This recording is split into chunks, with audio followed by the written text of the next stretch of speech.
लोगों की भीड़ इस अनमोल पल का गवाह बनने के लिए तैयार है। जब उत्तर प्रदेश में 2022 में विधानसभा चुनाव है और सभी पार्टियां अपनी तरफ से सत्ता में आने की जोर आजमाइश कर रही है। एक तरफ विपक्ष गठबंधन की राजनीति में लगी हुई है तो वहीं दूसरी ओर पीएम मोदी बीजेपी के लिए किला मजबूत कर रहे हैं। पीएम मोदी राज्य को कई बड़ी सौगात देकर जनता का ध्यान अपनी ओर खींच रहे हैं।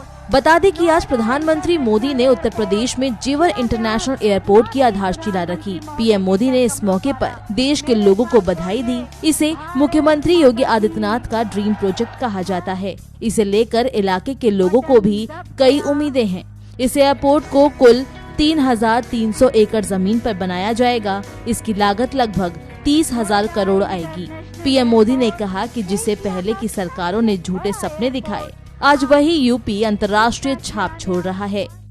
आजादी के इतने सालों तक तो उत्तर प्रदेश को ताने सुनने के लिए मजबूर कर दिया गया था।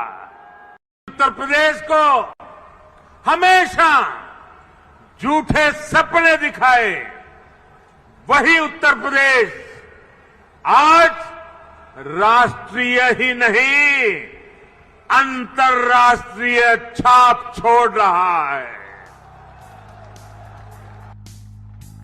पीएम मोदी यूपी के खफा किसानों को भी साध रहे हैं। किसान आंदोलन की वजह से पिछले एक साल से किसानों, खासकर जाटों ने बीजेपी सरकार पर हल्ला बोला था। ऐसे में प्रधानमंत्री नरेंद्र मोदी ने 19 नवंबर को पहले तीनों कृषि कानूनों को वापस लेने का ऐलान कर किसानों, खासकर पश्चिमी यूपी के जाट मतदाता को साधने की कोशिश की। तो वहीं हफ्ते भर के अंदर जेवर में इंटरनेशनल एयरपोर्ट का शिलान्यास कर उन्होंने दूसरा मास्टर स्ट्रोक चल दिया। वहीं यूपी के मुख्यमंत्री ने इस कार्यक्रम में संबोधन में उन किसानों का धन्यवाद दिया जिन्होंने इस एयरपोर्ट के लिए अपनी जमीन सीएम आवास पर आकर दी।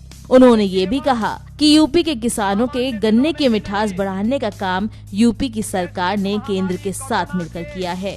मैं आज के इस अवसर पर आप सबको बधाई दूंगा उन 7,000 से अधिक किसानों का जिन्होंने बिना किसी विवाद के जेवर एयरपोर्ट के लिए जमीन स्वयं मुख्यमंत्री आवास पर लखनऊ में आकर के उपलब्ध करवाया है। उन सभी किसान भाइयों का भी मैं अभिनंदन करते हुए आज के इस अवसर पर मैं पूर्वी पश्चिमी उत्तर प्रदेश के आप सभी भाइयों बहनों को हृदय से बधाई देता हूं।